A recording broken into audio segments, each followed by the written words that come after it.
Olá, tudo bem? Me chamo Clivela Martini. Vou apresentar o trabalho desenvolvido junto com a professora José Florencio sobre o título Spread das diabetes brasileiras, um estudo sobre as dimensões dos direcionadores de Covalent. Essa pesquisa é motivada pela preferência do uso de debêntures para a captação de recursos pela empresa.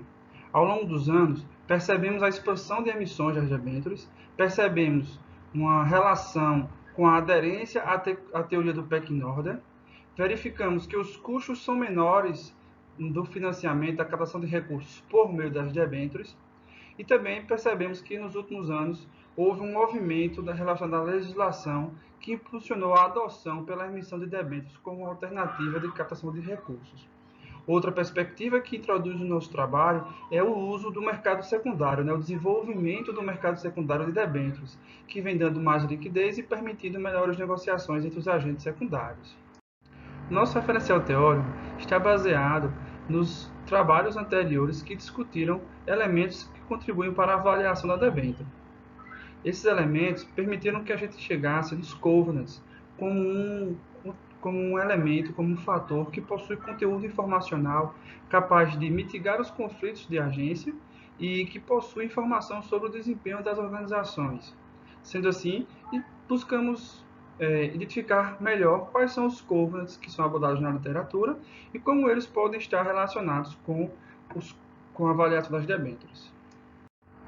As empresas que compõem a nossa análise são aquelas que disponibilizaram informações contábeis, econômicas e financeiras relacionadas aos covenants e as informações relacionadas ao spread de suas debêntures, a valorização. O método de análise foi a equação estrutural e o análise fatorial, que permitiu o agrupamento dos covenants, que foram analisados pela fatorial. Nesse sentido, temos 4 variáveis dependentes. Spread G, que é uma variável geral para a valorização das debêntures, amplamente utilizada pela ANBIMA, e nós temos outras 3 variáveis relacionadas aos indexadores da valorização da debênture. Esses valores nós encontramos no formulário de referência. Assim, contemplamos todas as possibilidades de valorização das debêntures. Entre as variáveis independentes do nosso estudo são os covenants, ou seja, aquelas informações que consistem em cláusulas contratuais abordadas nos formulários de referência das empresas, que a partir do mapeamento foram condensadas nessas variáveis aqui apresentadas, que foram analisadas por meio da equação estrutural e da análise fatorial.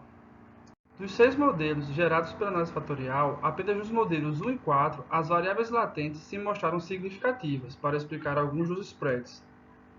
Portanto, dado o conjunto de direcionadores de covenants que compõem o fator 1, denominou-se a variável latente gerada por este fator de desempenho financeiro, situação patrimonial e endividamento. E como as variáveis latentes que compõem o modelo 4 tratam da proporcionalidade da dívida, denominou-se variável latente deste fator, que é o comprometimento da dívida. Esses resultados foram obtidos a partir da análise fatorial. Quando analisado a relação entre desempenho financeiro, situação patrimonial e endividamento e os spreads, a gente vai verificar que só existe uma relação significativa, que é com o spread DI+, cujo p-valor é de 0,06. E a gente observa o estimate. Esse indicador vai trazer para a gente o coeficiente dessa relação. Portanto, existe uma relação inversa. O que é que isso significa? Que quanto menor for o construto desempenho financeiro, situação patrimonial e endividamento, maior vai ser a remuneração dessa debênture, ou das debêntures indexadas ao DI mais percentual. Isso vai se justificar porque empresas em situação de risco, sejam por baixos lucros, indisponibilidade financeira, poucos bens ou por estar ou pouco alavancadas, certamente vão possuir dificuldades de honrar com as suas dívidas, dificuldades de honrar com as debêntures, portanto. E sendo assim, vai demandar um spread maior. Essa informação é extremamente importante para aquele investidor, para quem está avaliando a aquisição de uma debênture de determinada empresa. Em relação ao desempenho financeiro, situação patrimonial e endividamento e o spread DI+, a gente verifica que possui um baixo erro padrão. E isso indica para a gente que a gente pode confiar nessa estimativa, uma vez que a literatura trata que é tolerável até 50% do erro padrão. E aí, por fim, a gente analisa o poder explicativo dessa relação, que é expresso através do R ao quadrado, do R2. E aí a gente vai verificar que Essa relação é explicada em 3,9%. É um percentual relativamente baixo, mas se a gente considerar que estamos avaliando apenas uma variável e que essa variável teve uma relação estatisticamente significativa, são valores aceitáveis para fazer as inferências para a decisão do que afeta o spread das debêntures. Conforme pode observar, existe uma relação significativa entre o comprometimento da dívida e o spread DI e o spread DI+. Sendo assim, a gente pode inferir que os direcionadores de Covenant, dívida sobre fluxo de caixa operacional, dívida líquida sobre EBITDA e dívida líquida sobre patrimônio líquido são bem adequados para a formação dessa variável comprometimento da dívida, formando esse construto que a gente está analisando.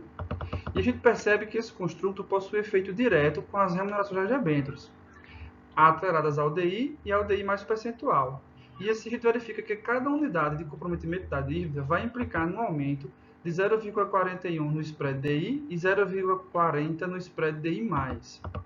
Essa relação positiva traz para a gente que quanto maior for a proporcionalidade das dívidas das empresas em relação ao fluxo de caixa, ou EBITDA, ou patrimônio líquido, maior será a possibilidade das empresas não honrarem com seus compromissos.